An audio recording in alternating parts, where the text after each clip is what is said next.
新闻头起先来看，有海巡署的队员去互中国吸收做间谍，甲台湾甲菲律宾海峡机密交互中国，涉嫌违反国安法，已经互检方起诉。这中国是上空上芳渗透台湾间谍的事件表未理，调解拢呼吁中央爱守法，加重处分。海巡的军舰伫台海的前线，甲下过界中国渔船赶走，展现捍卫领海的决心。不过，海巡署舰队分属南部地区机动海巡队一个姓李的队员，却是去互中国渗透。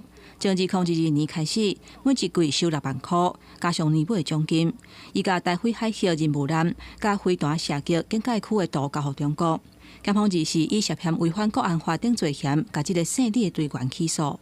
海巡署正丰市于去年9月配合基隆宪兵队共同侦办案件，李元遭裁定羁押时，舰队分署立即召开考纪会核定停职。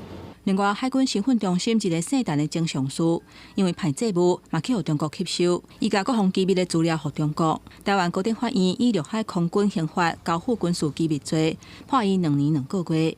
针对国防部甲海巡署小连续逼出强调案，调解分别提出加强人员的查核，也佮有修法加重罚则。你找到共谍后，你后续的动作怎么做，其实是非常重要的。哦，像吴钊燮的例子嘛，何仁杰是这个共谍，请问吴钊燮有被交去问吗？是不是因为他位阶太高，所以没交去问呢？在你自己的身边，亲朋好友，或者是你觉得你好像有受到相关的诱惑。这样说吗？你都可以跟国安单位检举。中国伫台海制造铺设地带冲突，中国海警船真渐扰乱金门的海峡，国民党想要修法，甲金门海峡等等禁止限制水域的权责，由国防部改造是海委会，引起外界质疑讲是甲金马的海峡来海化。海委会是无认同，因讲安尼会涉及国家安全的问题。国防部嘛批评这个举动会互主权弱化。它不会产生军事冲突，你一旦军舰介入，那你就会意外事件，就会螺旋升高。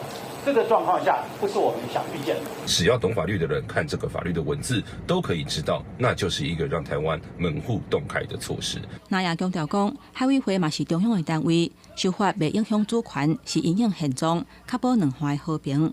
因也立营立委批评讲，两岸条例修法会互国安有空芳，无采国际社会对台湾的支持。